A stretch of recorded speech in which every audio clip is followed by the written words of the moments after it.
Depuis des siècles, lorsqu'une personne est reconnue coupable d'une faute, elle doit être punie. Autrefois, on était condamné au pilori ou à la torture. Aujourd'hui, on inflige des amendes ou des peines de prison. Eh bien, l'ambition du projet de réinsertion baptisé Trust, c'est de changer tout ça. Nous voulons prouver à l'humanité qu'un monde sans prison est possible. Voilà la déclaration de principe d'un jeune maire et d'une pénaliste. Il y a 2 ans, le Parlement du Land a voté un amendement de la loi pénitentiaire en vigueur afin de permettre la mise en place de mesures de réinsertion alternatives.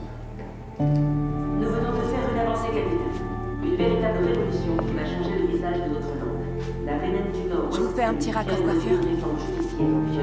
C'est en prison que les gens tombent dans la dépendance à la drogue.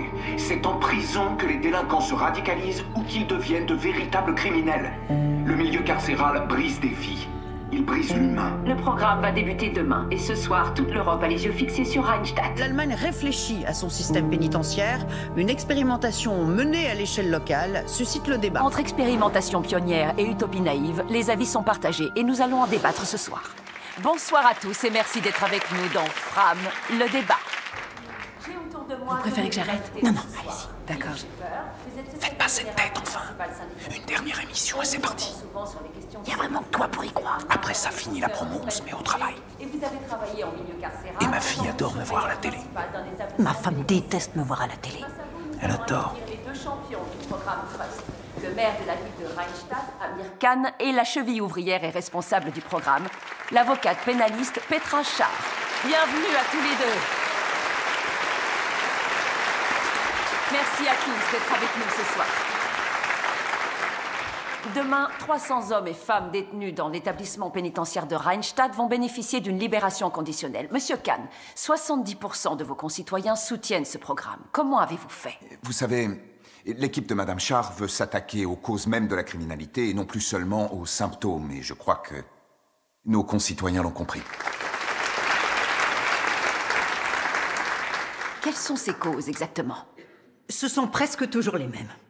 Endettement, problèmes de dépendance, chômage de longue durée, toutes les formes de précarité. Nous voulons améliorer les conditions de vie des participants, leur fournir un logement, un emploi, une vie sociale.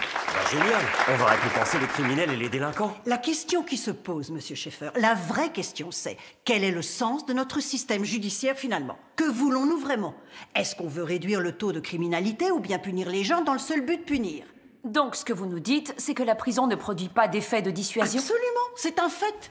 Aux États-Unis, le taux d'homicide est 10 fois plus élevé qu'ici. Et ce, alors qu'ils ont la peine de mort. Mais on peut pas comparer. Bien sûr qu'on peut comparer. Ce sont 2 pays occidentaux, évidemment qu'on peut les comparer. Mais si la perspective de la sanction n'est pas dissuasive, qu'est-ce qu'il est? Le fait d'être pris, déjà. La dissuasion...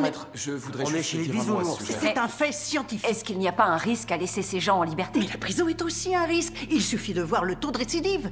Et qui est responsable de tout ça?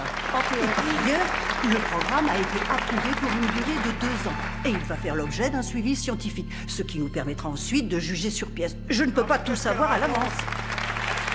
J'en peux plus, je vais exploser. Comment elle peut oser dire des choses comme ça? Comment vous pouvez dire ça? Nesrine, s'il te plaît. Comment? Je comprends pas. Expliquez-moi comment vous pouvez dire une chose pareille. Je veux participer au débat. Je veux que vous m'expliquiez tout Non, ça. Mathias. Attends, on pourrait donner un micro à cette dame? C'est possible? Une petite seconde, madame. On va vous trouver un micro. Vous pouvez vous présenter, s'il vous plaît? Je m'appelle Nesrine Gül. Et demain, avec ce programme, le meurtrier de mon fils sera libéré.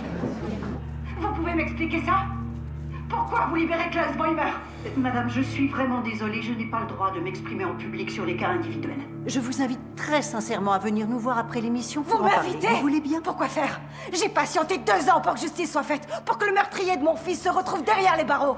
2 longues années. Nous ne voulons surtout pas passer les crimes sous silence. Il n'est pas question de laisser les condamnés s'en tirer à bon compte. Notre objectif avec ce programme, c'est de promouvoir d'autres façons de résoudre les conflits, de miser sur la réparation avant tout. La réparation? Et pas uniquement Oui. sur le châtiment. Vous avez des enfants? Non. Vous pensez vraiment qu'on peut réparer la perte d'un enfant? Madame Gül, est-ce que la peine de prison a réparé votre perte?